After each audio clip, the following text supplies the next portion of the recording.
Mukhang nasayang ang history night para kay LeBron James mga idol dahil nakuha niya ang 40,000 points at first ever iyan sa NBA pero natalo sila ng Denver Nuggets. At 21 games na lamang ang natitira para sa regular season games. At ngayong buwan mga idol, ngayong buwan ng March, alam nyo bang dalawa lamang sa makakalaban nila ang hindi kasali sa play-in o playoffs bracket. Yan ay kung ngayon nagaganapin ang playoffs. Ibig sabihin, matitindi na po ang makakalaban ng Lakers ngayong buwan ng March. At dahil diyan lumabas nga ang balita na ngayong buwan masusubukan ang team ng Lakers dahil malalakas ang makakalaban nila. Mag-uumpisa nga yan kay Darvin Ham, ang head coach ng Lakers. Anong adjustment na naman ba ang gagawin niya?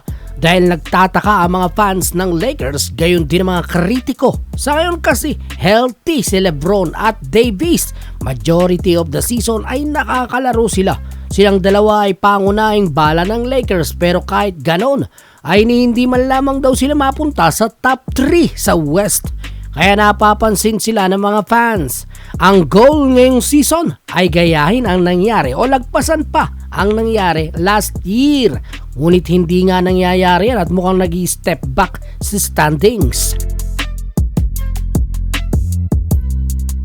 Samantala mga kaboltok, ayon naman sa report, nabigo ang Lakers at nanghihinayang dahil tinalo sila ng Denver Nuggets kahapon at parang lumala pa ang problema. Ang target nga nila ay manalo sa Denver.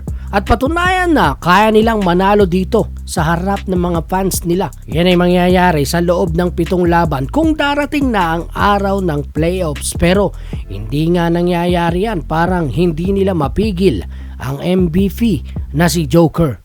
Walang sagot si Davis sa double-double 35 points ni Joker. Bakit kanyo? Abay iba naman ang ginagawa ng Lakers. Every time nagagawa ng run ng Lakers sa kanila, palaging may sagot ang Denver. At hindi pa sila nagpapanik. Kalmado lamang at para bang kontrolado ang sitwasyon.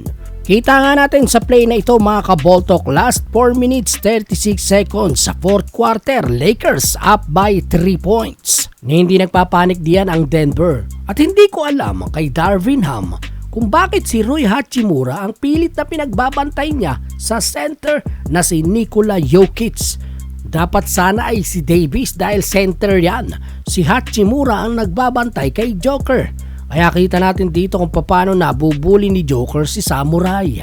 Hinahanap talaga ng Denver si Joker at sa kanya ibinibigay ang bola. Sa depensa naman si Hachimura ang kumukuha sa kanya. So forward versus center mga idol. Samantalang narito sa ilalim si Davis at nag-aabang sa gitna at nakabantay kay Gordon. Ito naman si Austin Reeves. Binabantayan naman si Holiday. Pansinin natin ang mangyayari mga idol. Nagpunta na sa 3-point area ang bantay ni Reeves. Yan ay para ma-open ang gitna para kay Joker. Ang mabigat, pagsalakay ni Joker sa loob, nag-double team dito si Davis o nag-help defense para yan kay Hachimura. Samantalang napuwersa namang bantayan ni Reeves si Gordon. Nakatalikod naman dito si LeBron kaya hindi niya nakikita na wide open na si Holiday sa tagiliran at yun ay alam ni Joker. Dahil nga yan ay isa sa hinihintay niya ang mag-commit ang depensa sa kanya at maiwan na open ang kakampi at saka isang kick out pass ang gagawin niya. This time si Holiday yan. No contest shots mga idol, parang practice shots lamang yan at lalo na sa mga shooter ng Denver. I-replay natin ulit yan mga kaboltok. Pansinin nyo naman dito yung dalawa, si Davis at saka si Reeves. Silang dalawa ay nag-uusap na sa ilalim matapos ang play. Alam nilang dalawa na mayroong nagkamali sa kanila. Sinasabi ni Reeves, tinuturo niya yung ilalim, nandito ako at nagbabantay. Samantalang tinatanong naman ni Davis kay Reeves, bakit walang bantay? Mga kaboltok, alam din ni Darvin Ham na maraming bala ang Denver at doon daw sila natalo sa opensa o sa depensa kahit pa daw mawalan ang tira. Para sa Denver, umpisa pa lamang daw ng play kapag nawalan ang kanilang mga tira. Ngayon mga kaboltok, ang tanong, regular season game pa lamang yan. Paano kaya pag dumating na ang playoffs? Magbabagong base na kaya ang LA Lakers sa harap ng Denver Nuggets?